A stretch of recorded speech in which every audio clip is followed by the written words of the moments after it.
the one that I chose, it's quite different. You know, we alternate every other week just for if you get the book. And sometimes people can't tell which one of us had written it because they think, oh, that sounded a lot more like Jyotish, but it was Devi or vice versa. So anyway, this is one that I chose out of all of them. And it's quite different from what Jyotish just shared. This is called The Light Shining in Darkness. I have a confession to make. There are times when I can become stubborn. I expect this can be a little challenging for my friends, but at times it has produced some interesting results. Here's an example.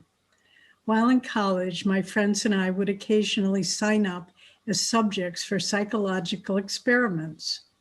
These were harmless enough and we got paid for our time.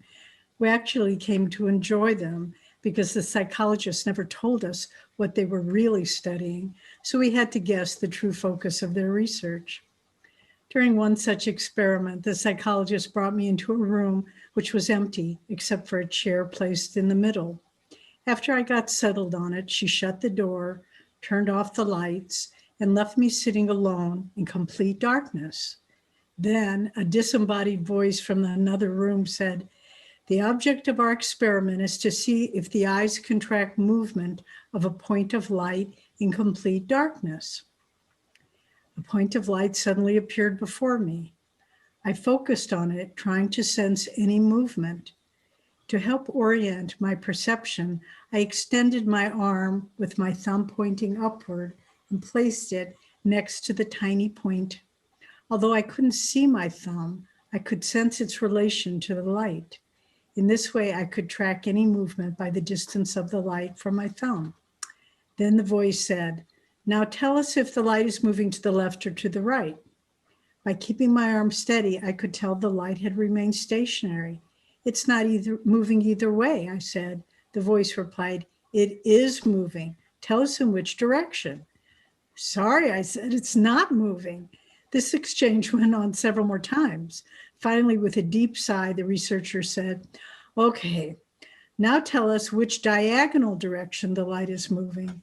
Still keeping my arm and thumb fixed in a position next to the light, I could tell there wasn't any movement and I wasn't about to be deterred. There I was, alone in a totally dark room, but still after each of several attempts to convince me otherwise, I replied, "Sorry, but it's not moving." At this point, the disembodied voice became totally silent. I waited for a while and finally said, "I don't care if you never let me out of this room. The light has not moved." After another period of silence, the lights in the room came on, a door opened, and a very frustrated looking psychologist entered. Somewhat embarrassed, she confessed, "You were right. The light wasn't moving. But the point of the experiment was to see if we could influence you to say it was. Every other person said they saw movement, so we're throwing out your data."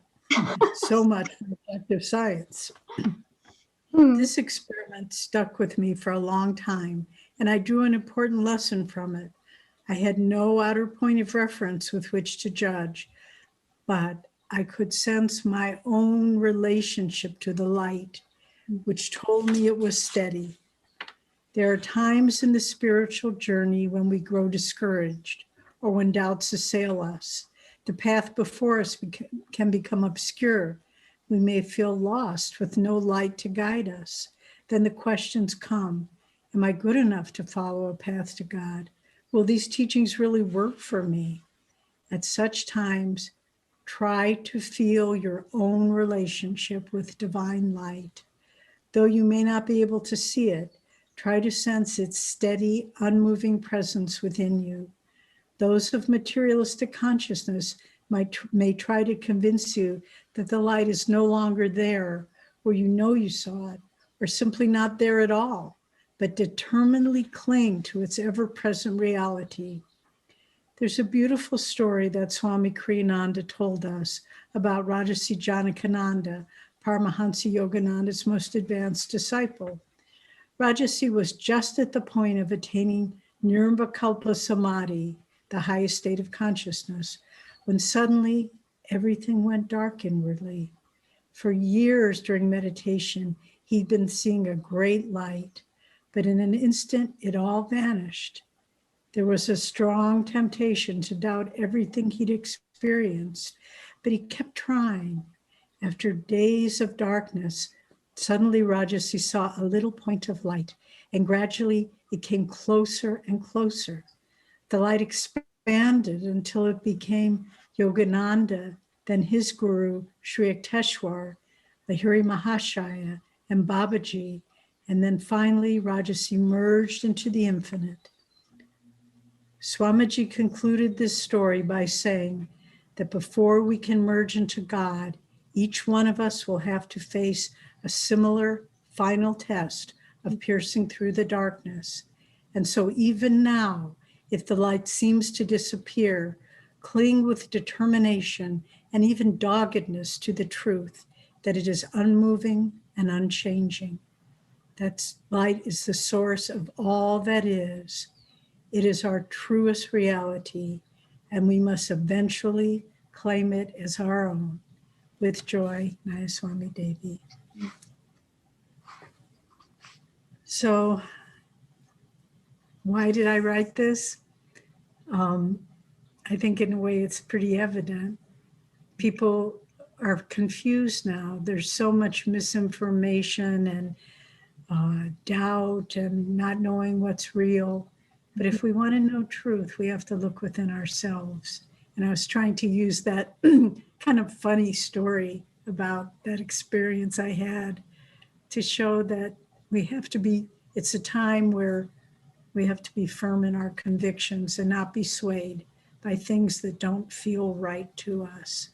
So that was kind of the story behind that chapter. I might add that we love to see people make comments on our blogs because it helps us relate to how they're receiving them.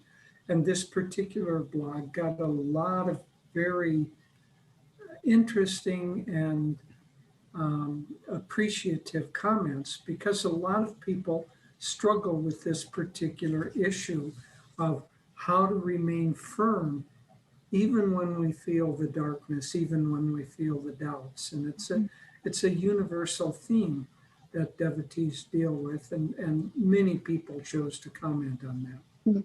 Yeah. And one thing that everybody might not know is, especially if people enjoy hearing you read, we have A Touch of Light as a podcast. And then also how special it is to hear you make your commentary.